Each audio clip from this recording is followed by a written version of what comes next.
বিজাতীয় সংস্কৃতির প্রমোটার যারা, বিজাতীয় সংস্কৃতির যারা ধ্বজাধারী উদ্যোক্তা যারা, তাদের নেতৃত্বে বাংলার জমিন আমরা দেখতে চাই না। আল্লাহ রাব্বুল আলামিন বলেন, ইন্নামা আমরুহু ইযা আরাদা শাইআন আন ইয়াকুলা লাহু কুন ফায়াকুন। আমার আল্লাহ যখন কোনো কাজের সিদ্ধান্ত নেন, শুধু বলে দেন কোন হয়ে যাও, সঙ্গে সঙ্গে মাইক্রো সেকেন্ডের আগে তা বাস্তবায়ন হয়ে যায়। জোরে বলি সুবহানাল্লাহ। আমার আল্লাহ সকল সৃষ্টিগুলো খুঁত না নিখুঁত? বলুন বলুন, খুঁত না নিখুঁত? কোন খুঁত আছে? একটা বিল্ডিং বানাতে নিয়ে এখানে রড কম হয়েছে, বেলকুনি ছোট হয়েছে, বাথরুম গুলো ছোট হয়েছে, প্ল্যান উল্টাপাল্টা হয়েছে। আর আমার আল্লাহর দেওয়া ছাদ, এই বিশাল আকাশ, কোথাও কোনো খুঁত দেখা যায়? কোনো প্রবলেম দেখা যায়? কার অবদান? আসতে বলবেন না, কার অবদান? আল্লাহর অবদান। আল্লাহ যা কিছু করেন সব মেপে মেপে, কোনো কম বেশি তিনি করেননি। যা দিয়েছেন সব মেপে মেপে দিয়েছেন, বিকদারিন, পরিমাণ মতো দিয়েছেন। বেশি হলে বান্দার কষ্ট হবে, বান্দার সমস্যা হয়ে যাবে। আল্লাহ পাক, ধরুন এই যে বৃষ্টি, আমরা অনেকে মনে করি বৃষ্টি হচ্ছে না কেন, এটাকে বলি না আমরা, কিন্তু বৃষ্টি হচ্ছে না কেন এটার জবাব, সঠিক জবাব একমাত্র কার কাছে আছে? আল্লাহর কাছে আছে। আল্লাহ রাব্বুল আলামিন বলেন, ওয়াল্লাযী নাযালা মিনাস সামাই মাআন বিকদারিন মাউম বিকদারিন ফাআনশারনা বিহি বালদাতাম মাইতান কাযালিকা তুখরাজুন। জোরে বলুন আল্লাহু আকবার।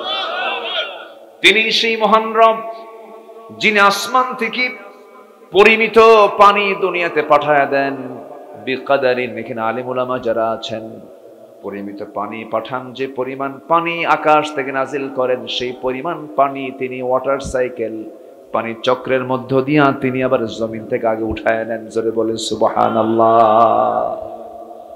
যে পরিমাণ পানি মাটি থেকে দুনিয়া থেকে তোলেন, সেই পরিমাণ পানি তিনি আবার পৃথিবীতে আবার বৃষ্টি আকারে নাজিল করেন। এটাকে ওয়াটার সাইকেল বলে, পানি চক্র বলে। এই পানি চক্র, এই পদ্ধতি, পৃথিবী কিয়ামত হয়ে যাবে। কেউ কি পারবে? বলেন, কেউ কি পারবে? প্রতি সেকেন্ডে ভূপৃষ্ঠ থেকে প্রায় 16 মিলিয়ন টন পানি বাষ্প হয়ে উপরে ওঠে। প্রতি সেকেন্ডে তার পরিমাণ হলো 16 মিলিয়ন টন। কেউ তো সুবহানাল্লাহ বললেন না। 16 মিলিয়ন টন পানি আল্লাহ তাআলা জমিন থেকে আকাশে তোলেন। ওটা কি মানে ময়লা পানি সহ? কি পানি? ফ্রেশ পানি। সে পানির মধ্যে কোনো ভেজাল নাই, কোনো আর্সেনিক, কোনো জীবাণু নাই। আমার বন্ধুগণ, প্রতি সেকেন্ডে যদি 16 মিলিয়ন টন যদি পানি বাষ্প হয়ে যায়, বছরের পরিমাণ দাঁড়ায় হলো 513 ট্রিলিয়ন টনে। 513 ট্রিলিয়ন টন পানি আল্লাহ পাক প্রতি বছরে জমিন থেকে তোলেন। এই যে সিস্টেম, এই যে পদ্ধতি, পৃথিবী পরিচালনার পদ্ধতির জন্য সবচেয়ে বড় প্রয়োজন হলো পানি। এই ডিপার্টমেন্ট সম্পূর্ণ কন্ট্রোল করেন তিনি কে? এরপরও বান্দাকে আল্লাহ আমারে কি দেখে? আল্লাহ আমারে কি দেখে? কোথায় বঙ্গোপসাগরের পানি? কি ওটা কি মিঠা না লবণ? আপনাদের এলাকার পানিও তো একটু লবণ লবণ আছে, একটু জীবল চাপড়ির লবণ লবণ মনে হয় ডাবের পানি খাচ্ছে, একটু লবণ লবণ লাগে। ওই বঙ্গোপসাগরের পানিগুলো আল্লাহ রাব্বুল আলামিন যখন তুলেন, যখন তিনি জমিন থেকে যখন পানিগুলো তুলতে নেন, কি তার সিস্টেম?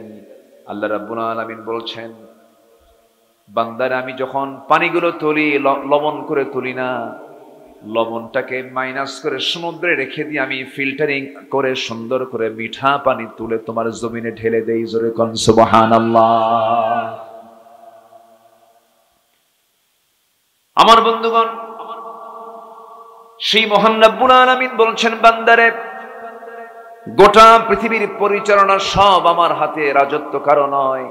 রাজত্ব নিয়ে অহংকার দেখানো যাবে না, চেয়ার পেলে মাতব্বরি দেখানো যাবে না, অহংকার প্রদর্শন করা যাবে না। যারা পারেন আমার সঙ্গে আয়াতটা বলুন, তাবারাকাল্লাযী বিয়াদিহিল মুলকু ওয়া হুয়া আলা কুল্লি শাইইন কাদির।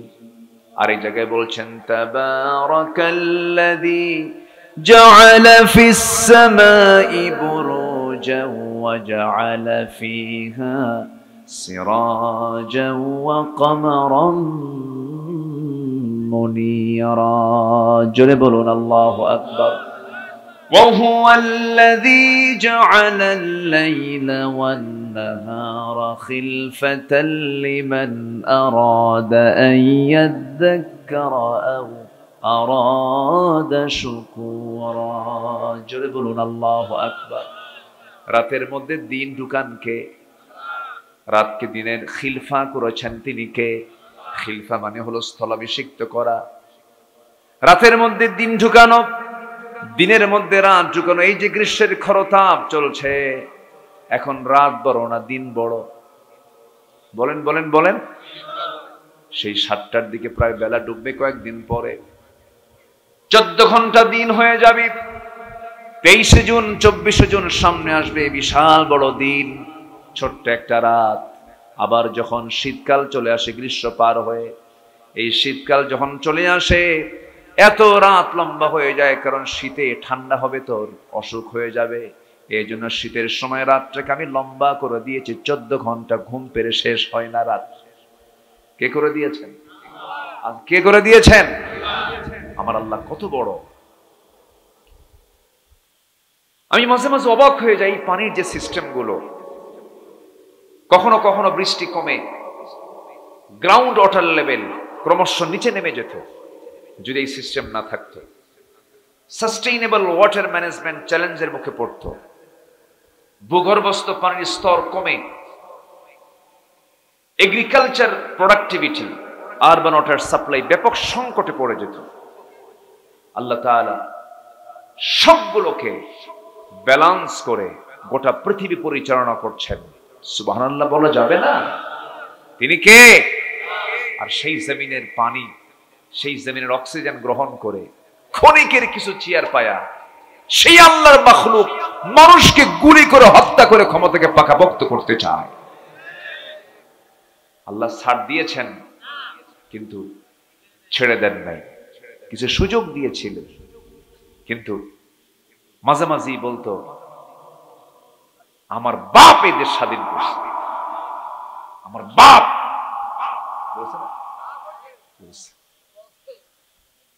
কথার ভাব দেখে মনে হতো দেশটা যেন তার পৈতৃক সম্পত্তি।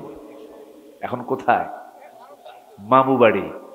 আপনাদের পিরোজপুরের কৃতি সন্তানের মুখ থেকে এই কথাটা বের হয়েছে। গাছের গোড়ায় নাড়া দেব, মামু বাড়ি দিল্লি গিয়ে পড়ব। এক একটা কথার ওয়েট কি! কথা বলেছেন কত আগে, আর ফলাফল কত পরে। সুবহানাল্লাহ বলবেন না? কত আগে তার কথা, আর ফলাফল আমরা পেলাম আজকে এসে। সম্মানিত বন্ধুগণ, তার মুখ থেকে একটা কথা বের হয়েছিল, এমন একটা সময় আসবে পালানোর জন্য একটা ইঁদুরের গর্ত খুঁজে পাবা না। বাস্তবে এসে দেখলাম কত চেষ্টা করলো, লুকানোর জন্য দাড়িটাও কাটলো দরবেশ, হলো না। ভুল করে আবার নৌকায় চড়ছে, ধরা খাইল। লজ্জা শরম কিচ্ছু নাই। ওরা চেয়েছিল আলেমদেরকে বেইজ্জত করতে, আল্লাহ ওদের লুঙ্গি খুলে উলঙ্গ করে জাতির সামনে দেখায় দিয়েছে। আল্লাহ আছেন না নাই? আল্লাহ ছিলেন, আছেন, থাকবেন। আমার আল্লাহ, আমার আল্লাহ। যেরকম সুবহানাল্লাহ।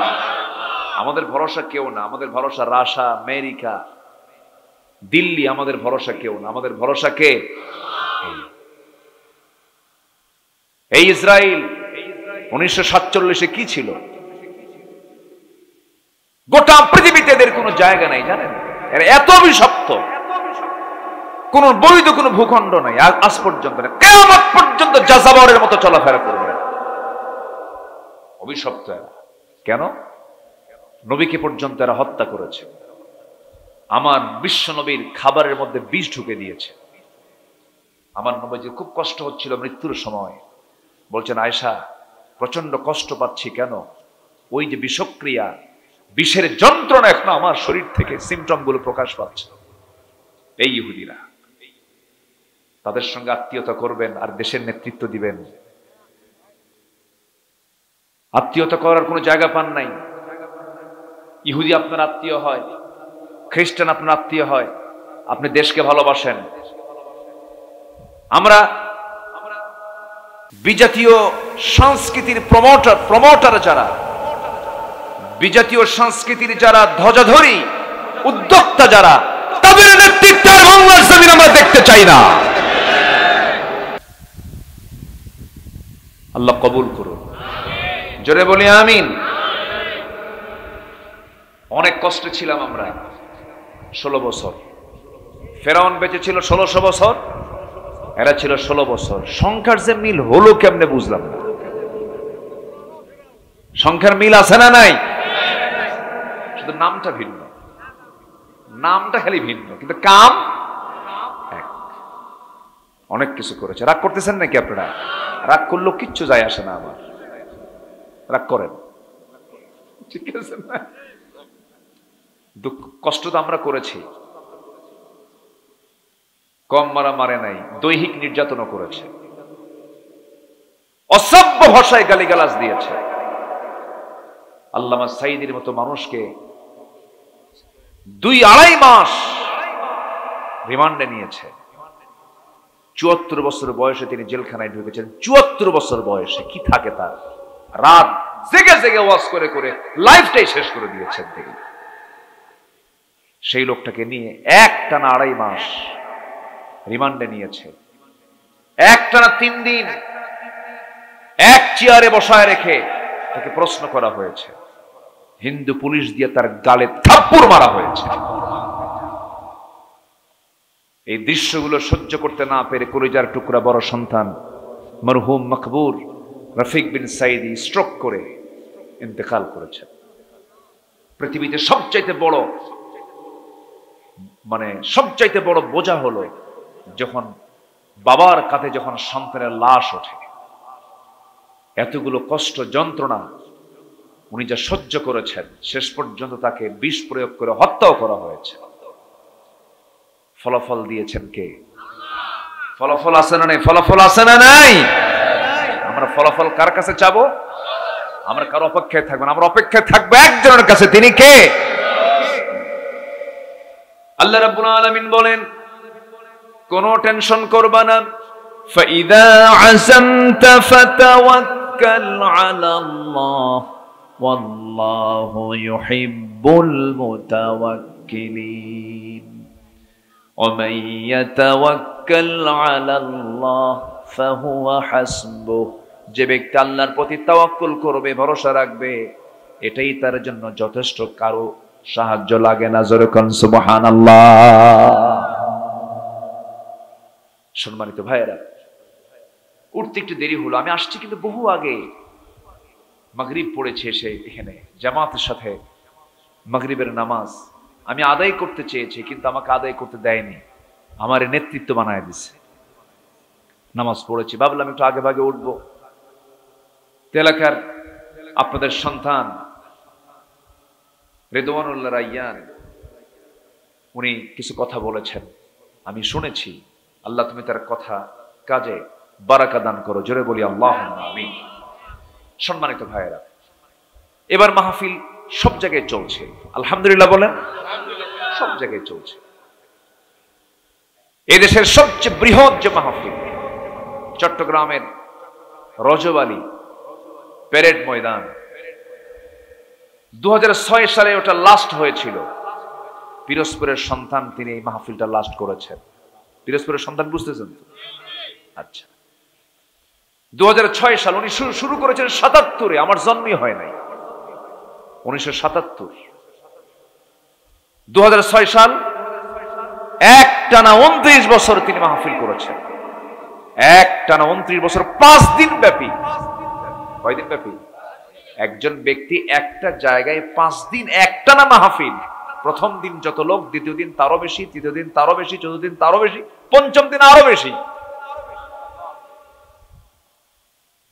আর একটা মাহফিল করলি বলে না, অসম্ভব ব্যাপার, আমার সময় হয় না, পারবোই না, অসম্ভব ব্যাপার, পারবোই না। কেন? প্রতিটি জনপদে যাওয়া উচিত, প্রত্যেকটা জায়গায় জায়গায় কোরআনের দাওয়াত দেওয়া দরকার, ঠিক কিনা? উচিত। আল্লামা সাঈদী, এমন কোন থানা নাই, এমন কোন জোন নাই, এমন কোন দ্বীপ নাই, এমন কোন অঞ্চল নাই যেখানে তার পায়ের ছোঁয়া লাগে নাই। সস্তা জনপ্রিয়তা অর্জন করে আল্লাহ দিলের খবর জানেন। আল্লাহ সবাইকে ইখলাসের সাথে দ্বীনের প্রচার করার তৌফিক দান করুন, জোরে বলি আমিন। সম্মানিত ভাইয়েরা, সেই 29 বছর মাহফিল উনি করলেন, 6 থেকে নিয়ে 2024 সাল পর্যন্ত। এই 18 বছর ফেরেশতারা মাহফিল বন্ধ রাখছিল।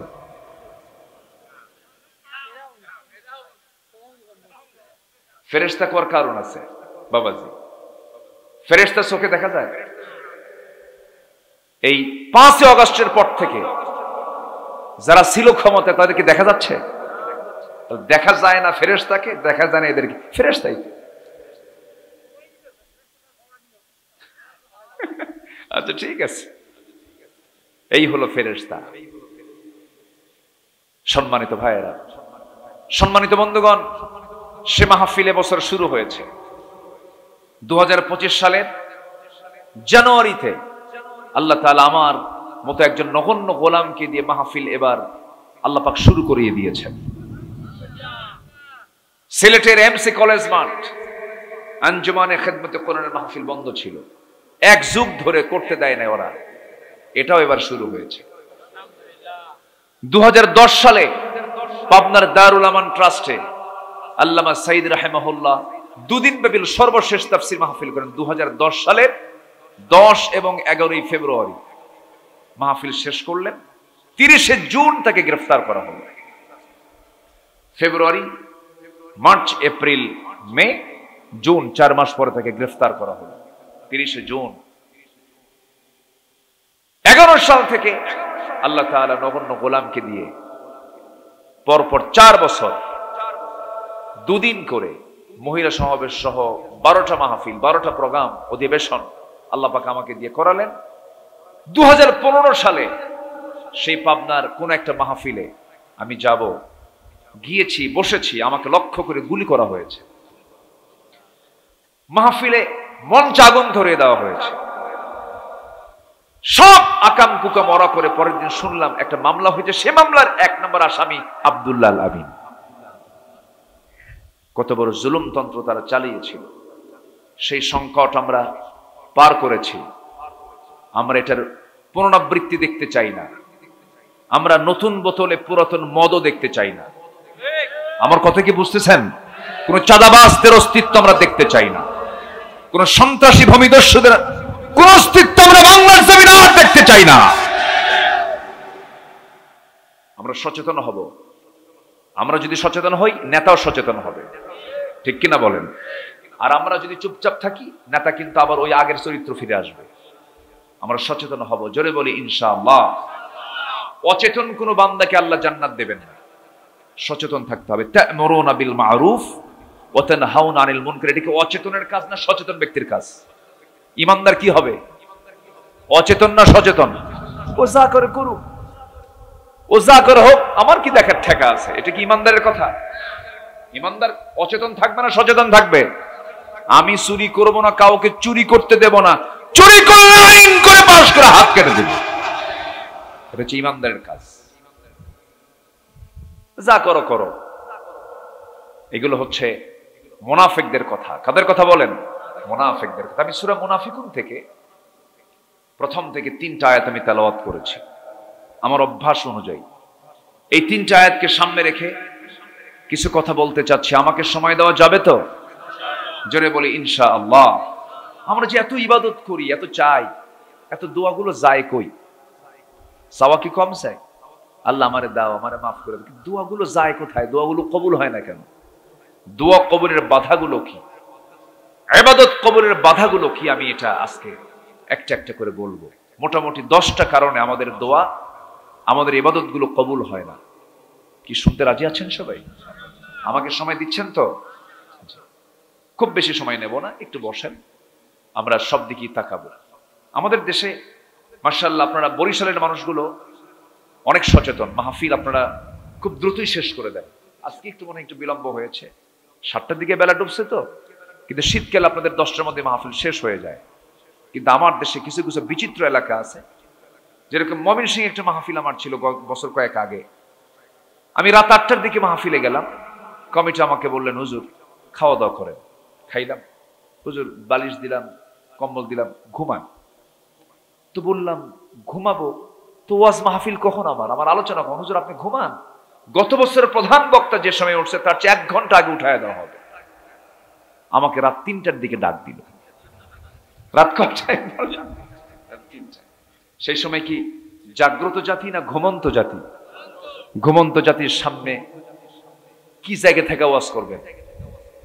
বক্তাও ঘুম, শ্রোতাও ঘুম। এদিক থেকে বরিশাল কিন্তু অনেক অ্যাডভান্স। মোটামুটি আপনারা খুব তাড়াতাড়ি শীতের দিনে মাহফিলগুলো শেষ করে থাকেন। এখন গরম তো 1 ঘন্টা একটু আমরা পিছে চলে গেছি, এতক্ষণ মাহফিল এদিকে শেষ হয়ে যাওয়ার কথা। তো আসুন আমরা মূল পয়েন্টের দিকে যাচ্ছি। ইবাদত কবুলে, দোয়া কবুলে 10টা বাধা, 10টা অন্তরায়। শুনতে রাজি আছেন তো সবাই? একদম কানকে খাড়া করে মনোযোগ দিয়ে কতগুলো শুনবেন। এই 10টা কাজ যদি জীবন থেকে মাইনাস করতে পারি, যা চাবো তাই কবুল হবে। আল্লাহ শুনবেন না কেন? উদউনি আস্তাজিব লাকুম, তুই আমাকে ডাক। আস্তাজিব বাবে ইস্তিফালের সিগা, আমি তোর অবশ্যই ডাকে সাড়া দেব। আমি ডাকতে ভুল করলেও আমার যদি ইখলাস থাকে, আমি চাই নাই কিন্তু আমার মন চায়, আল্লাহ তাও কবুল করে দিবে। আমার নবীজি বাইতুল আকসার দিকে মুখ করে তিনি নামাজ পড়ছিলেন, কিন্তু তার হৃদয়টা ছিল কোন দিকে? হারামের দিকে। বাইতুল আকসার দিকে তার কিবলা, হৃদয়টা পড়ে আছে কোথায়? কাবার দিকে। তার হৃদয়ের চাওয়াটা কবুল করেছেন কে? তিনি কি চাইছিলেন মনে মনে? যদি এমনটা হতো, আমার যদি কিবলাটা যদি বাইতুল হারাম হতো, শুধু এরকম মনে হয়, তিনি শুধু মনে মনে বলেছেন, কবুল করে নিয়েছেন কে? এই জন্য ইবাদত কবুল করার জন্য, দোয়া কবুল করে নেওয়ার জন্য যে বাধাগুলো আছে, সেই বাধাগুলো আমাদের জীবন থেকে মাইনাস করতে হবে। একটু মনোযোগ দিয়ে শুনি আমরা। নাম্বার 1, মুনাফিকি বাদ দিতে হবে। মুনাফিক তো পিরোজপুরে নাই, হ্যাঁ, মঠবাড়িয়াতে আরো নাই।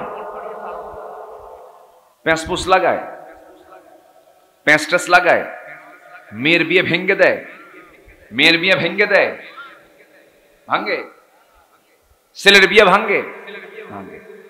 ওরা তো মানুষই না, ওরা তো জানোয়ার। কি এগুলো এগুলো আছে না নেই বলেন? আছে। সাবউল মুবিকাত, 7টা ধ্বংসকারী জিনিস আছে। এর মধ্যে একটা হলো সতীসাধ্যী নারীকে যারা মিথ্যা অপবাদ চাপিয়ে দেবে।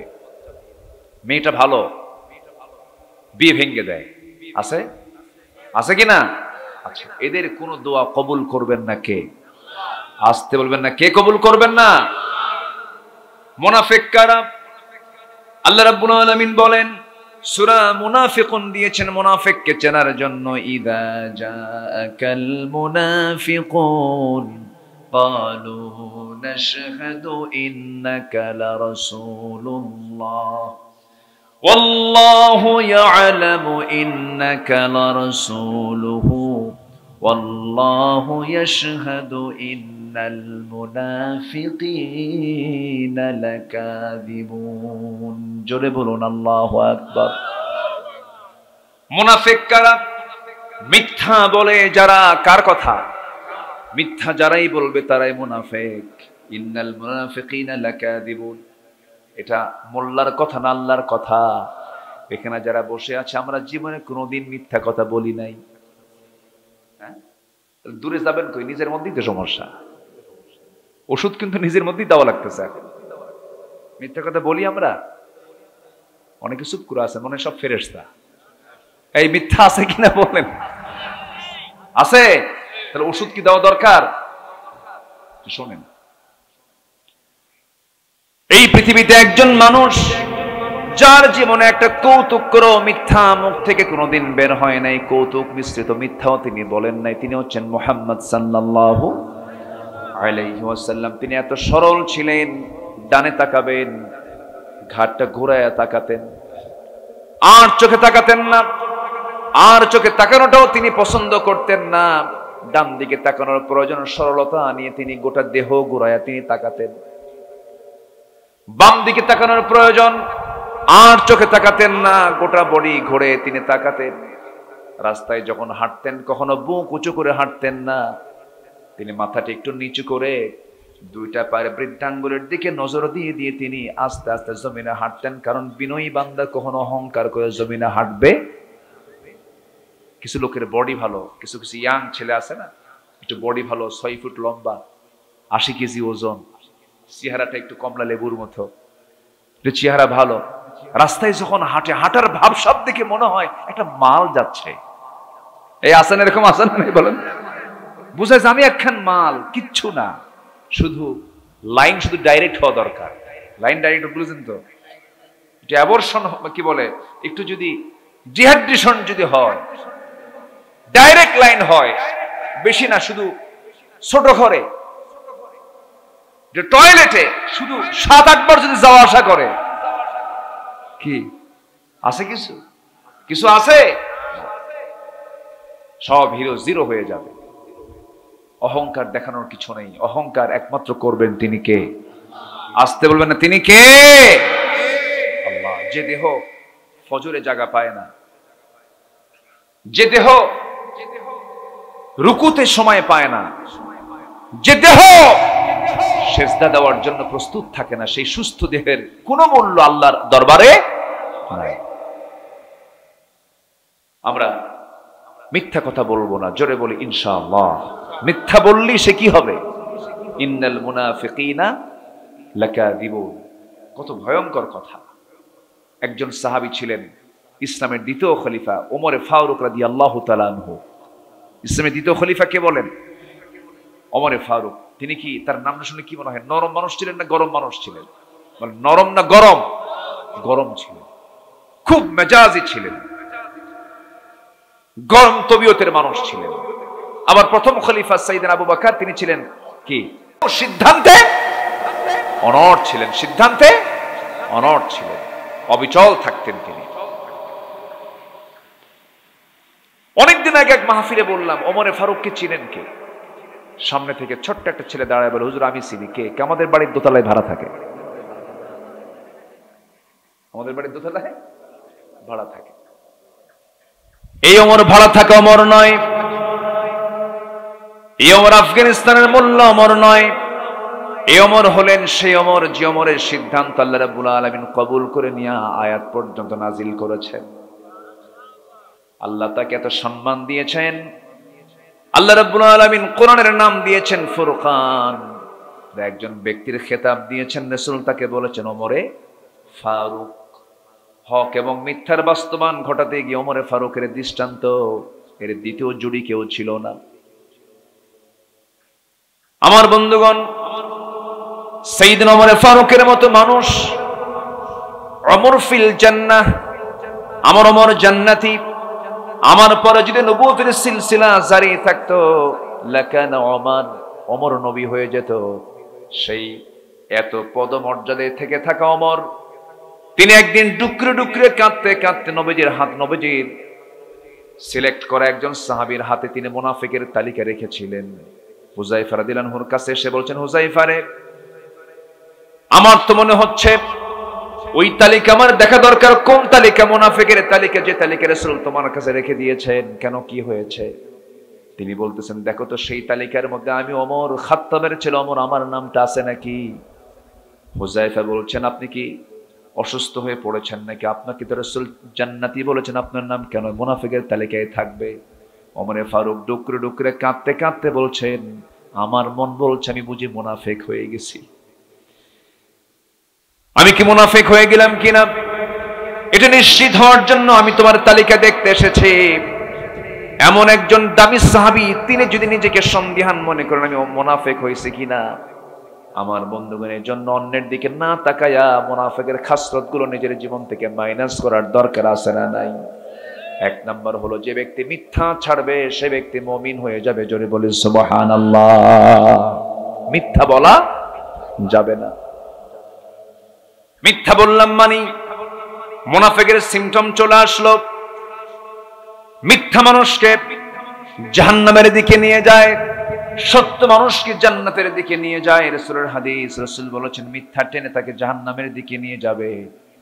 দুঃখজনক হলো, সত্য ৭১ থেকে নিয়ে ২০২৫ সাল পর্যন্ত যত সরকার এসেছে, যত সরকার আমরা দেখেছি, এর অধিকাংশ যারা নেতৃত্বে ছিল তার অধিকাংশ ছিল সত্যবাদী না মিথ্যাবাদী? বলেন, সত্যবাদী না মিথ্যাবাদী? শুধু মিথ্যা প্রতিশ্রুতি দিয়ে ক্ষমতার মসনদে বসেছে। চিন্তা করা যায় কি মিথ্যা কথাগুলো বলতো তারা। আগামী নির্বাচনে যদি আমাদেরকে নির্বাচিত করেন, মদিনার সনদে দেশ চালাবে।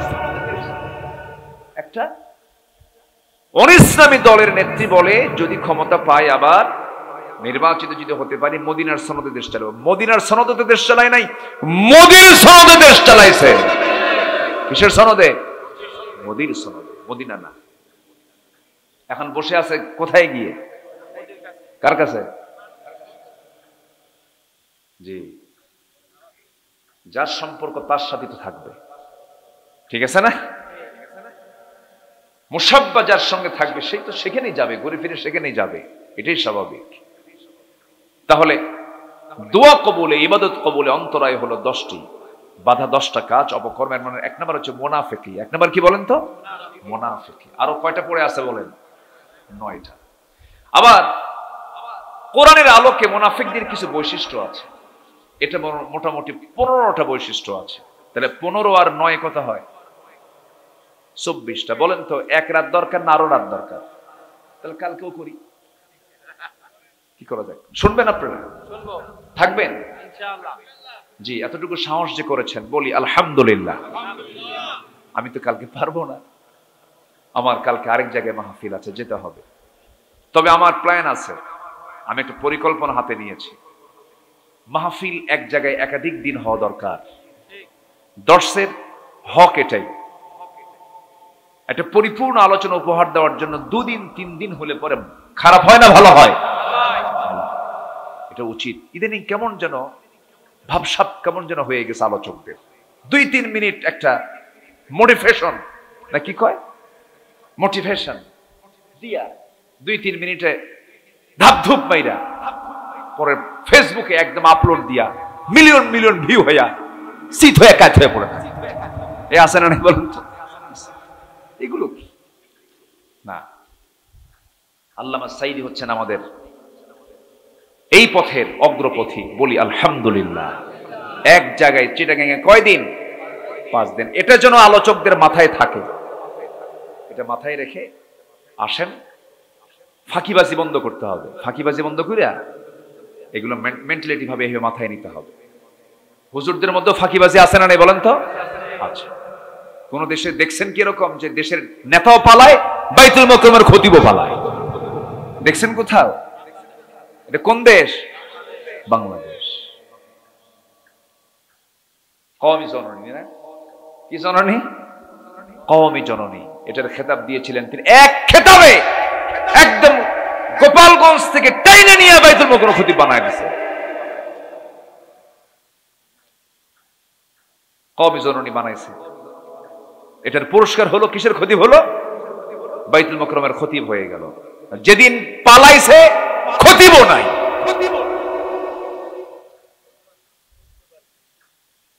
কি কথা কি বোঝা যায়? কথা বোঝা যায়?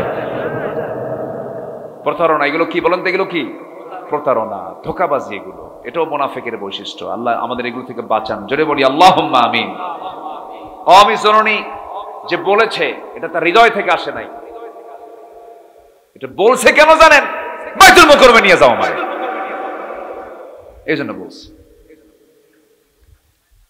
এই প্রতারক যারা, আল্লাহ রাব্বুল আলামিন তাদের ব্যাপারে বলেছেন, وَإِذَا لَقُوا الَّذِينَ آمَنُوا قَالُوا آمَنَّا وَإِذَا خَلَوْا إِلَى شَيَاطِينِهِمْ قَالُوا إِنَّا مَعَكُمْ إِنَّمَا نَحْنُ مُسْتَهْزِئُونَ। জোরে বলুন আল্লাহু আকবার। মুনাফিকদের বৈশিষ্ট্য, একটা হাদিসে আসছে 3টা, একটা হাদিসে আসছে 4টা, কোরআনে আলোকে হলো 15টা। 1 নাম্বার বললাম। নাম্বার 2, মনিমান না থাকা সত্ত্বেও মুখিমানের দাবি করা। ওয়ামিনান নাসি মান ইয়াকুলু আমান্না বিল্লাহি ওয়া বিল ইয়াউমিল আখির ওয়া মা হুম বিমুমিনিন। আমি যে আয়াতগুলো বলতেছি বিরক্ত হচ্ছেন নাকি আপনারা? আয়াতগুলো বলার দরকার আছে না? আচ্ছা, জি। নাম্বার 3 হলো ফিতনা সৃষ্টি করা, নিজেদের সংশোধনকারী দাবি করা। এটা হচ্ছে মুনাফিকদের বৈশিষ্ট্য। ওয়া ইযা কিলা লাহুম লা তুফসিদু ফিল আরদি ক্বালু ইন্নামা নাহনু মুসলিহুন। কি দাবি করে দেখেন না? আমরাই মুসলিহ, আমরাই একমাত্র সংশোধনকারী। মুনাফিকদের কিন্তু চাপা সুবা কিন্তু ওদের খুব শক্ত হয়, ওদের চাপা সবচেয়ে কি হয়? শক্ত। নাম্বার 4 হলো আল্লাহর অনুগ্রহ পাওয়ার পর পূর্বের সবকিছু ভুলে যায়। মুনাফিকদের বৈশিষ্ট্য, ফালাম্মা আতাহুম মিন ফাদলিহি বাখিলু বিহি ওয়া তাওয়াল্লাউ ওয়া হুম মু'রিদুন। জোরে বলুন আল্লাহু আকবার। নাম্বার 5 হলো আল্লাহর সাথে প্রতারণার চেষ্টা, নামাজে অলসভাবে দাঁড়ানো, লোক দেখানো নামাজ। ইন্নাল মুনাফিকিনা ইউখাদিউনাল্লাহা ওয়া হুয়া খাদিউহুম। নাম্বার 6 হলো দ্বিচারিতা, ভণ্ডামি করা।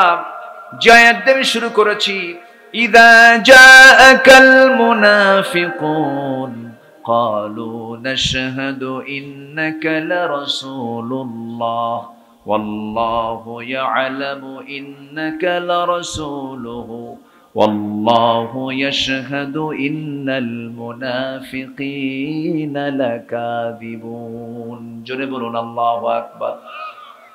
নাম্বার 7 হলো ধর্মকে পার্থিব স্বার্থের জন্য ব্যবহার করা, শপথকে ঢাল হিসেবে গ্রহণ করা। ইত্তাখাযু আইমানাহুম জুন্নাহ। জোরে বলুন আল্লাহু আকবার। ফাসাদ্দু আন সাবিলিল্লাহ ইন্নাহুম সাআ মা কানু ইয়ামালুন। নাম্বার 8 হলো মুমিনদের প্রতি শত্রুতা পোষণ করা, উপহাস করা। যারা মুনাফিক দেখবেন, দেখেছেন তো সবাই, আল্লামা সাইদির বিরুদ্ধে ফাঁসির রায় যখন দিয়ে দিল, সঙ্গে সঙ্গে শাহবাগের মোড়ে মিষ্টি আছে না নাই, উপহাস আছে না নাই। অর্থাৎ ইমানদারদের কোনো বিপদ হলে পরে মুনাফিকরা তখন উল্লাস করে। এটা হচ্ছে মুনাফিকদের চরিত্র। নাম্বার 9 হলো নামাজ অলসভাবে দাঁড়ানো, লোক দেখানো নামাজ পড়বে তারা। وَإِذَا قَامُوا إِلَى الصَّلَاةِ قَامُوا كُسَالَى يُرَاءُونَ النَّاسَ وَلَا يَذْكُرُونَ اللَّهَ إِلَّا قَلِيلًا। জোরে বলুন আল্লাহু আকবার। নাম্বার 10 হলো দ্বীনের ব্যাপারে সন্দেহ পোষণ করা। নাম্বার 11 হলো সংকটের সময় মুমিনদের সাথে না থাকা। যাইও না মিছিলে, গুলি খাবা, আছে কি না? এগুলোর পরিচয় দিতে যায় না, চাকরি নষ্ট হয়ে যাবে। এগুলো করতে যেও না, বড় ঝামেলায় পড়ে যাবে, হামলা মামলা হয়ে যাবে। সংকট যখন চলে আসে সেই সময় মুমিনদের সাথে সে থাকবে না, উল্টাপাল্টা ফতোয়া দেবে। নাম্বার 12 হলো আল্লাহর পথে সংগ্রামে পিছিয়ে থাকা। নাম্বার 13 হলো ব্যক্তিগত সুবিধার জন্য ইসলামকে গ্রহণ করা। ব্যক্তিগত পুঁজি মনে করে ইসলামকে মেনে নেওয়া, প্রকৃতি ইসলামকে না মেনে নেওয়া। নাম্বার 14 হলো তারা আল্লাহকে ভুলে থাকবে। নাম্বার 15 হলো তারা অসৎ কাজে নির্দেশ দেবে, সৎ কাজের তারা বাধা দেবে। আল মুনাফিকুনা ওয়াল মুনাফিকাত বা'দুহুম মিন বা'দি ইয়া'মুরুনা বিল মুনকারি ওয়া ইয়ানহাউনা আনিল মা'রুফ ওয়া ইয়াকবিদুনা আইদিয়াহুম নাসুল্লাহা ফানাসিয়াহুম ইন্নাল মুনাফিকিনা হুমুল ফাসিকুন। আল্লাহ পাক এক জায়গায় বলছেন মুনাফিকরা হলো মিথ্যুক, আর এখানে মুনাফিকরা হলো ফাসিক। মুনাফিকরা কি? ফাসিক। এই 15টা বৈশিষ্ট্য যার মধ্যে পাওয়া যাবে সে হচ্ছে মুনাফিক। কোরআনের আলোকে, কিসের আলোকে বলেন? কোরআনের আলোকে। আমরা কি মুনাফিক থাকবো? মুনাফিক তো নাই, আমরা আবার মুনাফিক থাকবো কেন? নাকি আমরা মুসলমান? জি, কি সুন্দর করে বলে ফেলেছেন। বলি আলহামদুলিল্লাহ, আমরা মুসলমান। আমরা কি বলেন? মুসলমান। আমরা আহলে হাদিস বুঝি না, আমরা হানাফি বুঝি না, আমরা কোন পীরের দরবার বুঝি না, আমরা সুন্নি বুঝি না, আমরা কোন নির্দিষ্ট দলের মধ্যে সীমাবদ্ধ থাকতে চাই না। সংকীর্ণতা দূর করে আকাশের মতো হৃদয় বানিয়ে গোটা পৃথিবীর মুসলিম উম্মাহ একটা দেহের মতো মনে করে সামনে সবাইকে ভ্রাতৃত্বের প্ল্যাটফর্মে যদি আমরা এক হতে পারি, গোটা দুনিয়ার নেতৃত্ব মুসলমানদের হাতে চলে আসবে। তবলিগ বলে চিল্লা না দিলে তো কিছুই হয় নাই। পীরের দরবার বলবে মুরিদ না হলে তোর দামই নাই। দল বলবে শপথ না নিলে তো কিসের আলেম। ঠিক কিনা বলেন? এক একজন এরকম করে বলবেন, কড়া হবেন, কোনো কাম হবে না। আসেন না আমরা বলে ফেলি হুয়া সাম্মাকুমুল মুসলিমিন, এবং ওমান আহসানু ক্বাওলা মিম্মান দাআ ইলাল্লাহ ওয়া আমিলা সালিহান ওয়া ক্বালা ইন্নানি মিনাল মুসলিমিন। আমি মুসলমান। আমি কি বলেন? যেরকম আমি কি বলেন? মুসলমান। আপনি শপথ নিবেন না, বলে দিল জাহেলিয়াতের মৃত্যু, ফতোয়া দিয়ে শেষ করে দিল। পীর সাহেব বলল মুরিদ হলো না, ও খারিজ। তবলিগ বলল চিল্লা দিল না, ও শেষ। না, হৃদয়কে প্রশস্ত। আমার রাসূল ইহুদির লাশ দেখে দাঁড়ায় গেছেন। ইহুদির লাশ দেখে, ইহুদির লাশ দেখে বলা হলো হুজুর আপনি ইহুদির লাশ দেখে দাঁড়ালেন? কেউ কি মানুষ না? ওয়ালাকাদ কাররামনা বানি আদম, আমি আদম সন্তানকে সম্মান দিয়েছি। একটা মরা মানুষ সে ইহুদি হোক না কেন, আমি কি তার সম্মানে দাঁড়াবো না? আল্লাহু আকবার বলো। আমরা ফতোয়া দিয়ে বলি ওর তো ঈমানই নাই, ও কাফের, ও আজাদ, ও আমার দলই করে না, ও ও অসাম্প্রদায়িক। কি রাগ করতেছেন নাকি আপনারা? এই কথাগুলো কি বলার দরকার আছে? হ্যাঁ হ্যাঁ, কি সুন্দর করে চাচা দুজন কি মনোযোগ দিছে। মোবাইল একখান দিয়ে কিন্তু সামনে দিয়ে রাখছে, ভিডিও করতেছে, কিন্তু দেখেন না, রেকর্ডও করতেছে। কি ডিজিটাল দুনিয়া হয়ে গেল দেখেন। চাচার হাতে কি সুন্দর মোবাইল, আসল ফোন। মাশাআল্লাহ। আপনার আমার আলোচনা আছে আপনার কাছে? মাশাআল্লাহ। 32 GB উনি মেমোরিও জানে তো। মাশাআল্লাহ, আলহামদুলিল্লাহ। ওনার হাতে কিন্তু 3টা আংটি দেখেন একসঙ্গে লাগানো। দাদিও দিছে মনে হয় একটা, না আপনাদের নাকি? আচ্ছা, না ঠিক আছে, আলহামদুলিল্লাহ, অনেক ভালো। খাল নদী কি কি খাল নদী, ধান নদী, খাল, এই তিনে বরিশাল। বলি আলহামদুলিল্লাহ। এই এলাকায় আসলে প্রাকৃতিক কিছু চিত্র দেখা যায় যেটা আপনি কোথাও পাবেন না। সব ফেরিগুলো উঠে গেছে, আর নাই, সব ব্রিজ। এই এলাকায় আসলে কিছু এখনো ফেরিগুলো পাওয়া যায়। যেরকম কচা নদী আজকে পার হয়েছে, অনেক ভালো লাগলো। নদীর যে খরস্রোতা, নদীর যে একটা ঢেউ, একটা প্রাণচাঞ্চল্য, যৌবন, এই এলাকায় নদীর ভিতরে একটা যৌবন পাওয়া যায়। বলি আলহামদুলিল্লাহ। ইন্ডিয়া তো ওই উজানে ফারাক্কা বাদ দিয়া পদ্মা মেরে ফেলছে, একদম পদ্মা শেষ করে দিয়েছে। ওরা তো আমার দেশকে শেষ করতে চায়। আসতে কোন কেন? আসতে কোন কেন? পৃথিবীর কোন নদী আইনে এই বিধান নাই যে উজানে কেউ বাঁধ তৈরি করতে পারে। সে বাঁধ তৈরি করেছে ৭১-এর পর, ৭১-এর আগে পারে নাই। কারণ ৭১-এর আগে যদি ওখানে বাঁধ তৈরি করতে যেত, বম্বিং মেরে উড়ায় দিত, ঠিক কিনা? আমরা দেশ স্বাধীন হয়ে আমরা কি পাইছি? ফারাক্কা বাঁধ উল্টা দিছে, টিপাই মুখে বাঁধ দিছে, দিয়া সব নদী শেষ। আমরা মরার মধ্যে পড়ে আছি। খরা হলে কি? যাক, আসেন আমরা মূল আলোচনার দিকে চলে যাই। ইবাদত কবুল হয় না, দোয়া কবুল হয় না, কয়টা কারণে বলেন? এর মধ্যে বলেছে কয়টা? আবার মুনাফিকদের বৈশিষ্ট্য বলেছে কয়টা? 15টা। দেখেন, শর্ট করে কিন্তু বলতেছে, সমস্যা নাই। আমি একদম সময় আমি শেষ করে দেব। জোরে বলি ইনশাআল্লাহ।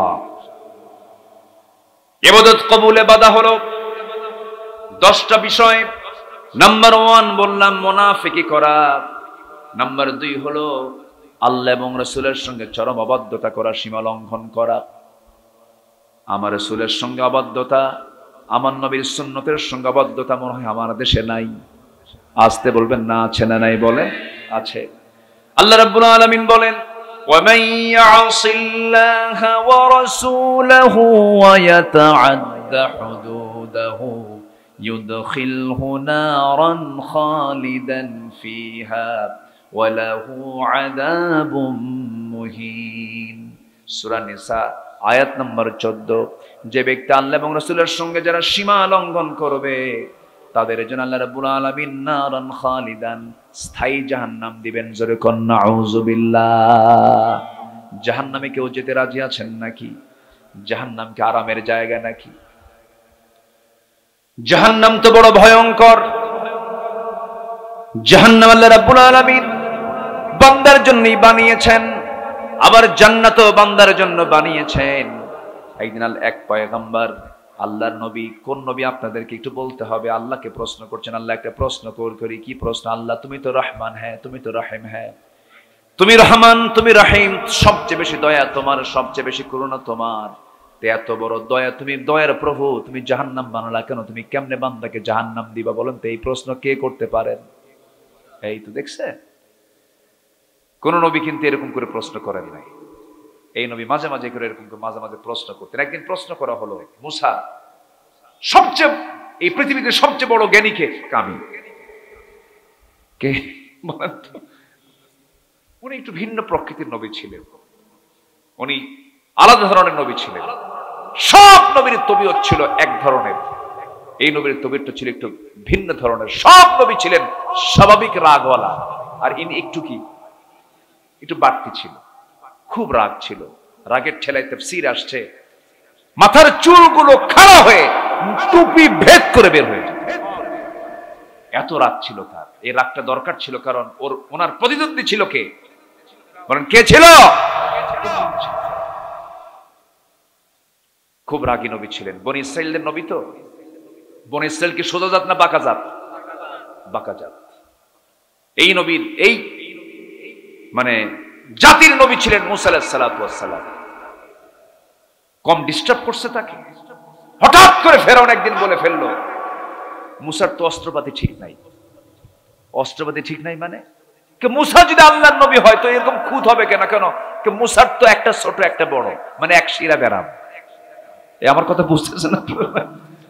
আচ্ছা, এই অভিযোগ যখন তার বিরুদ্ধে দিল, বলেন তো এই নবীর এই সমস্যা? কোন নবী খুঁতওয়ালা ছিলেন না, পৃথিবীর সব নবী ছিলেন ওই যুগের সবচাইতে সুপুরুষ মানুষ ছিলেন। আল্লাহু আকবার বলেন। কোন নবীর চেহারা অসুন্দর ছিল না, কোন নবীর দৈহিক কোনো প্রবলেম ছিল না। সব নবীকে নিখুঁত করে জাতির সামনে প্রেজেন্ট করেছেন তিনি কে? কি অভিযোগ দিল? কি ব্যারাম? এলাকে কি কয়? একসাথে কয় তো। এই অভিযোগ যখন এই নবীর কানে যখন আসছে, বলেন এই নবী কি ঠিক থাকার কথা? শোনা মাত্রই তিনি বলেন, আল্লাহ শোনো, এই প্রবলেম তো আমার মধ্যে নাই, আমি তো সহ্য করতে পারতেছি না, তুমি আল্লাহ কেমনে সহ্য করো? তাড়াতাড়ি ফয়সালা করো। জোরে বলেন সুবহানাল্লাহ। আল্লাহকে খুব ভালোবাসতেন মুসা আলাইহিস সালাতু ওয়াস সালাম। এত ভালোবাসতেন যে আল্লাহ ডাইরেক্ট তার সঙ্গে কথা বলতেন, ফেরেশতা লাগতো না।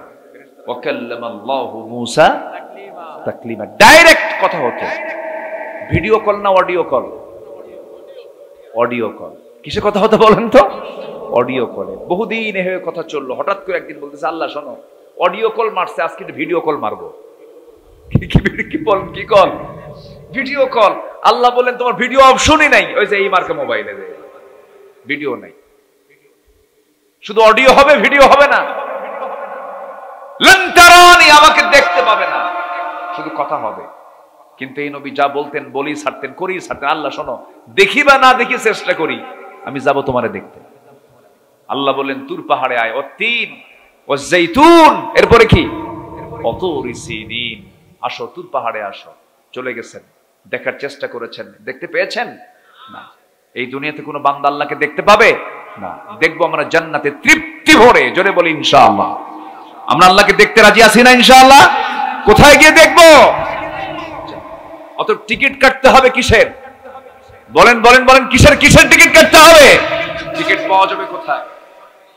এই যে কোথায় পাওয়া যাবে, কোথায় পাওয়া যাবে? কোরআনে। এটা এমন একটা ম্যাপ, এখন কি আর কেউ কাউকে জিজ্ঞাসা করে ভাই অমুক জায়গায় যাবো, কোন দিক দিয়ে যাবো, জিজ্ঞাসা করে? জিজ্ঞাসা কিন্তু বন্ধ হয়ে গেছে। এখন মোবাইল আছে, গুগল ম্যাপে শুধু বলবে যে আমি কুয়াকাটা যাব, বাস কোথায় ফেরি আছে, কোথায় ফেরি নাই, কোনটা রাস্তা কম, কোনটা রাস্তা বেশি, সব গুগল বলে দেয়। চরখালি চলে গেছেন, চরখালি ডান দিকে যান, ভান্ডারিয়া ক্রস করেন, ঝালকাঠি পার হন, বরিশাল দেন, ওই দিক দিয়ে বরিশাল ইউনিভার্সিটির পাশে দিয়া ব্রিজ একখান পার হইয়া কুয়াকাটার দিকে চলে যান। কাউকে বলা লাগে না, গুগল ম্যাপ এটা বলে দিচ্ছে। আল্লাহ তাআলা কোরআনটাকে এমন ম্যাপ আকারে বানিয়েছেন, এটা এমন একটা ম্যাপ, বান্দা যদি ভালো করে কোরআনটাকে আত্মস্থ করতে পারে, কোরআনটাকে সৌন্দর্য করে যদি বুঝে আমল করতে পারে, এর মধ্যে এমন একটা ম্যাপ আছে, যে ম্যাপ দেখতে দেখতে বান্দা সোজা জান্নাতের দরজায় গিয়ে কোরআন থেকে পৌঁছায় দেবে। জোরে কোন সুবহানাল্লাহ। জান্নাতে যাওয়ার ম্যাপ কি বলেন? আরো জোরে, আরো জোরে। শুধু ঠিক মতো একটু অপারেটিং করতে হবে। অপারেট করলেই, অপারেটর যদি অপারেটিং যদি ঠিক মতো করে, তাহলে জান্নাত তার নিশ্চিত। কি দিয়া, কি দিয়া, কি দিয়া, কি দিয়া বলেন? কোরআন দিয়া। আমার বন্ধুগণ, মুসা আলাইহিস সালাতু ওয়াস সালাম বলেন, আল্লাহ তুমি নাকি দয়া, তুমি নাকি দয়ালু, তুমি তো মেহেরবান, তুমি তো রহমান, তুমি জাহান্নাম কেন বানালা? তোমার কি কষ্ট হবে না বান্দাকে জাহান্নাম দিতে? দেখছেন কি জায়গা মারছেন, একদম জায়গা মতো একটা হুদা মারছেন। তোমার কি কষ্ট হবে না? তুমি বান্দাকে আদর কইরা বানায়া সেই বান্দাকে জাহান্নাম দিবে, এটা কেমন কথা? যুক্তি আছে না নাই? এই কথা বলার সঙ্গে সঙ্গে আমার আল্লাহ বলছেন, মুসা আমি তোমাকে দায়িত্ব দেব। কি দায়িত্ব? সে দায়িত্ব হলো তুমি গম লাগাও। কি লাগাও? গম। গম, গম এলাকা হয় নাকি? হ্যাঁ, গম হয় না? গম কি লাগায় না ছিটায়? বীজ ছিটায়, এটা কিন্তু লাগায় না। ধান বপন করে, তাই না? ধান এটা লাগায়, ওটা বীজ এটাকে বড় করে এরপরে গাছটা লাগায় দেয়। কিন্তু গম কি ওরকম করে না? গম কি করে? ছিটায় দেয়। এরপরে কি বলে, সরিষা, সরিষা কি করে? ছিটায় দেয়। গমের আবাদ করো মুসা। গম ছিটায় দিলেন, গম বড় হলো, গম পাকলো। এরপরে গমগুলো কেটে টেটে নিয়ে তিনি বাড়িতে নিয়ে চলে আসলেন। অবশিষ্ট যে গমগুলো ছিল, সব গম তো নিয়ে আসা সম্ভব হয় না, কিছু থাকে না, কিছু গাছ থেকে যায়, নাড়াগুলো থেকে যায়, সেগুলো তো আগুন ধরায় দিলেন। সঙ্গে সঙ্গে আল্লাহ বলছেন, মুসা জমিতে তুমি গম লাগালা, আবার ওই জমিতে আগুন ধরায় দিলা কেন? এবার তিনি বলছেন, আল্লাহ গমে তো আগুন ধরাই নাই, যেগুলো কাজের গম সেই গমগুলোকে যত্ন করে তুলে নিয়া এটাকে সুন্দর করে বেছে টেছে পরিষ্কার করে গোলায় রেখে দিয়েছি, পরিচ্ছন্ন করে রেখে দিয়েছি। কাজের গমগুলো কাজে লাগায় দিয়েছি, সযত্নে রেখে দিয়েছি। আর যেই জায়গায় আগুন লাগাই দিয়েছি ওটা তো কাজের গম না, অকাজের গমের জন্য আগুন লাগাইছি। আল্লাহ বলছেন, মুসা আমার যে সমস্ত কাজের বান্দাগুলো, সেই সমস্ত কাজের বান্দাগুলো যারা ঈমান আনবে, নেক আমল করবে, আমি তাদেরকে সযত্নে সুন্দর জান্নাতের মেহমান বানাবো। আর যেগুলো অকাজের বান্দা, তোমার মতো আগুন জ্বালাইয়া জাহান্নামের মধ্যে ঢুকাবো। যেরকম সুবহানাল্লাহ। তাহলে কোন বান্দাকে জাহান্নাম দিবেন? কাজের না অকাজের? মুমিন না মুনাফিক? মুমিন না ফাসিক? মুমিন না জালিম? মুমিন না মুশরিক? মুমিন না কাফের? তাদেরকে ঢুকাবো। ওরা তো অকাজের, আর কাজের বান্দাগুলোকে আমি যত্ন করে জান্নাতে ঢুকাই, আমি আল্লাহ নিজে সাক্ষাৎ করব, নিজে সাক্ষাৎ করব। আল্লাহ বলছেন লেখা করতে চাও, লেখা, লেখা মানে সাক্ষাৎ।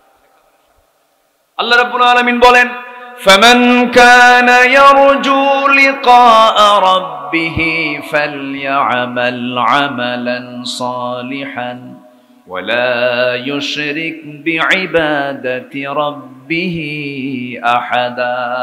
জোরে বলুন আল্লাহু আকবার। যে বান্দা আমার সঙ্গে সাক্ষাৎ করতে চাবে আমি তাকে সাক্ষাৎ করব, শর্ত হলো আমার কাছে যদি সে আসতে চায় সে যেন নেক আমল করে এবং শিরকের কাজ না করে, আমি তাকে জান্নাত দেব। জোরে কোন সুবহানাল্লাহ। এখানে একটা বিষয় চলে আসছে, শিরক যেন না করে, আমি তাকে জান্নাত দিয়ে দেব। আল্লাহ শিরকের কাছ থেকে আমাদেরকে বাঁচান, জোরে বলি আমিন, আরো জোরে আমিন।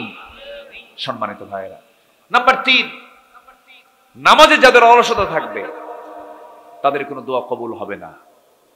নামাজটাকে আমরা সুন্দর করব। আমার দেশে নামাজি বেশি না বেনামাজি বেশি? বলেন বলেন বলেন না। বরিশালে নামাজ বেশি পড়ে না কম পড়ে? বেশি পড়ে। কই নামাজের সংখ্যা বেশি? এই সমস্যা কি শুধু বরিশালের না জাতীয় সমস্যা? জাতীয় সমস্যা। আসেন দোয়া করে দিই নাকি? নামাজ পড়তে হবে, নামাজি লোকের সঙ্গে সম্পর্ক থাকতে হবে, নামাজির দল করতে হবে, নামাজি নেতৃত্ব মানতে হবে। বেনামাজি কোন নেতৃত্ব বাংলার জমিনে আমরা বাস্তবায়ন হতে দেব না। কথা ক্লিয়ার? কথা ক্লিয়ার? আমরা নামাজ পড়বো, জোরে বলি ইনশাআল্লাহ। রাসূলকে মহব্বত করব, কম না বেশি? তারকে অবাধ্য হব না আনুগত্য করব? আনুগত্য করব। রাসূল নাই, এক সাহাবী পাগলের মতো হয়ে গেছে, মক্কা ছেড়ে রাসূল মদিনায় চলে গেছেন। এই সাহাবী তার বউকে ডাক দিয়ে বলছে, বউ চলো আমরাও চলে যাই। বউ রাজি হয়ে গেছেন, স্বামীও রাজি হয়ে গেছেন। আল্লাহ একটা সন্তান দান করেছেন, ছেলে সন্তান। তাকে সঙ্গে করে নিয়া স্বামী বউ দুজন মিলে সপরিবারে তারা মদিনার দিকে রওনা দিচ্ছেন। মক্কায় তাদের ব্যবসা বাণিজ্য আছে, সবকিছু ছেড়ে দিয়া যখন মদিনার দিকে রওনা দিলেন, এমন সময় ওই সাহাবীর ভাইরা খবর পেল। ভাইরা করলো কি, জোর করে তার ছেলে সন্তানকে জোরপূর্বক নিয়ে চলে গেল। ওই সাহাবীর শ্বশুর বাড়ির লোকজন খবর পেল, তার স্ত্রীকে জোর করে তার কাছ থেকে ছিনতাই করে নিয়ে চলে গেল। আমাদের মেয়েকে মদিনায় যেতে দেব না, জোর করে নিয়ে চলে গেল। তিনি মুচকি হাসি মেরে আল্লাহর শুকর আদায় করে বলছেন, আমার সন্তানকে নিয়ে গেছো নিয়ে যাও, আমার বউটাকে নিয়ে গেছো বউ তোমরা নিয়ে চলে যাও, কিন্তু আমি আমার ঈমান নিয়ে আমি টিকে থাকতে চাই। আমি সব দরবার ছাড়বো কিন্তু নবীর দরবার ছাড়বো না। সন্তানের মায়া ত্যাগ করে, স্ত্রীর মায়া ত্যাগ করে, দেশের মায়া ত্যাগ করে, ঈমানকে প্রাধান্য দিয়া সেই সাহাবী রওনা করলেন মদিনার দিকে। সেই সাহাবীর নাম হচ্ছে আবু সালমা রাদিয়াল্লাহু তাআলা আনহু। উম্মে সালমা তার স্ত্রী ছিলেন। স্বামী স্ত্রীর দাম্পত্যময় জীবনটা খুব বড় সুখময় ছিল, আনন্দময় ছিল, বরকতময় ছিল। দুজন দুজনকে খুব ভালোবাসতেন। একদিন গল্পের ছলে, কথার ছলে স্ত্রী উম্মে সালমার স্বামীকে ডাক দিয়ে বলছেন, স্বামী আমার একটা প্রশ্ন আছে, একটা জিজ্ঞাসা আছে। কি জিজ্ঞাসা? স্বামী আমার, আপনি আমাকে কেমন ভালোবাসেন বলুন?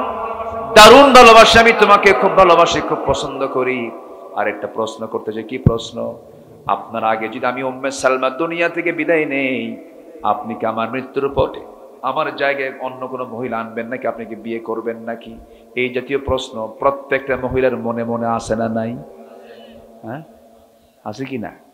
কারো না কারো জীবনে দুই একবার তো এই সম্মুখীন হয়েছেন যারা বিয়ে শাদী করছেন। কি প্রশ্ন করেন এরকম? তুমি যে কিরকম মহব্বত করো, মরে গেলেই তো বিয়ে করবা, কি ঠিক আছে না এরকম? এটা কিন্তু বলে, এটা মেয়েদের নেচার। দেখছেন কি কয়? Bad habit. কে যেন কইছে ব্যাড হ্যাবিট। না, এটা বলবো না, এটা তাদের নেচার। এই কথা যখন বলে ফেলছেন ওই মহিলা সাহাবী, পুরুষ সাহাবী আবু সালমা মুস্কি হাসি মারলেন। হাসি মেরে বলছেন, স্ত্রী আমাকে তুমি এমন প্রশ্ন আমাকে আক্রান্ত করে ফেললে, আমি কি জবাব দেব? তুমি বলে দাও। তিনি বলছেন, না তুমি জবাবটা দিয়ে দাও না, তোমার কি পছন্দ, তোমার পছন্দ আগে শুনি। উম্মে সালমা বলছেন, আমার স্বামী আমার পছন্দ হলো আমি আপনাকে যেহেতু দারুণ ভালোবাসি, আপনি আমাকে দারুণ ভালোবাসেন। আপনার আগে যদি আমার মরণ হয়ে যায়, আমি যদি দুনিয়া থেকে বিদায় হয়ে যাই, আমার জায়গায় আপনি আমার জায়গায় কোনো অন্য কোনো মহিলাকে স্থান দিতে পারবেন না, এটা আমার কামনা।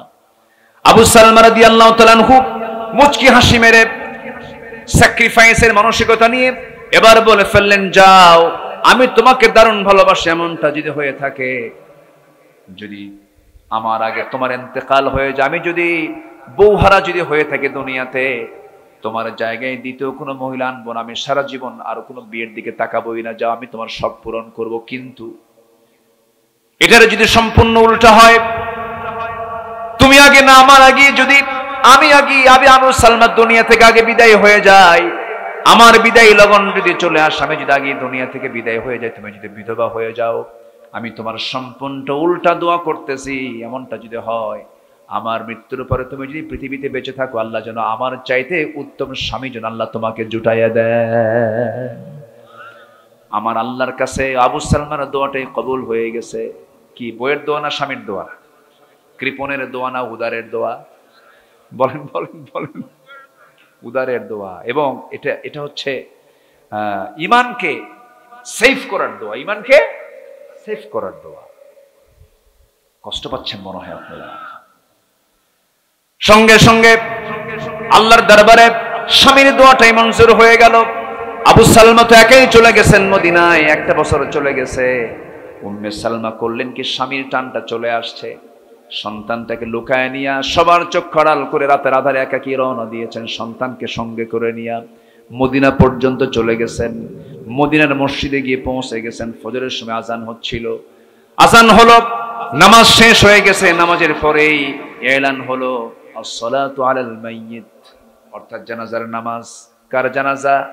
আজকের রাত্রিতে আবু সালমা দুনিয়া থেকে বিদায় নিয়েছে। যে রাত্রিতে উম্মে সালমা তার স্ত্রী যখন মদিনায় ঢুকছেন, সেই রাতেই তার স্বামী দুনিয়া থেকে বিদায় নিয়েছেন। ঢোকা মাত্রই তিনি শুনতে পেলেন, শোনা মাত্রই তার চোখের পানি আর বন্ধ হয় না। স্বামীর জন্য তিনি বেকারার হয়ে গেছেন, কান্নায় ভেঙ্গে পড়েছেন। রাসূল জানাজা সম্পন্ন করলেন। জানাজা সম্পন্ন হওয়ার পর নবীর কানে সংবাদ আসলো, হুজুর, উম্মে সালমা আজকেই মদিনায় পৌঁছে গেছে, আবু সালমা তো মারা গেল। আমার নবীজি জানাজা সম্পন্ন করে বলছেন, ও সাহাবীরা, উম্মে সালমার কাছে আমাকে নিয়ে যাও। আমার নবীজি উম্মে সালমাকে সান্ত্বনা দিয়ে বলছেন, উম্মে সালমা, চিন্তা করো না, তোমার কোলে যে সন্তান, এই সন্তান আজকে থেকে আমার সন্তান। কারণ আমি তো এতিমদের লিডার ছিলাম, এতিমের কি দুঃখ এটা আমি ভালো করে ফিল করি। কোনো চিন্তা করবে না, তোমার সন্তানের দেখাশোনার দায়িত্ব আমি রাসূল নিজের কাঁধে উঠায় নিলাম। আর তোমার বিষয়ে তুমি বিধবা থাকবে না, তোমার সুন্দর বিয়ের বন্দোবস্ত করে দেব। আমার অনেক পছন্দের সাহাবী আছে, ভালো সাহাবী আছে। যেভাবে উম্মে সালমা বলছেন, আমার স্বামী যে দুনিয়া থেকে বিদায় নিয়েছেন, আমার স্বামীর চাইতে উত্তম কোন পুরুষ এই দুনিয়া তার কেউ দ্বিতীয়টা নাই। আমার জানা মতে আমার এই দুনিয়াতে দ্বিতীয় কোনো সেকেন্ড ম্যারেজের কোনো শখ, আমার স্বপ্ন আমার নাই। এই কথা বলা মাত্র রাসূল চুপ মেরে গেলেন।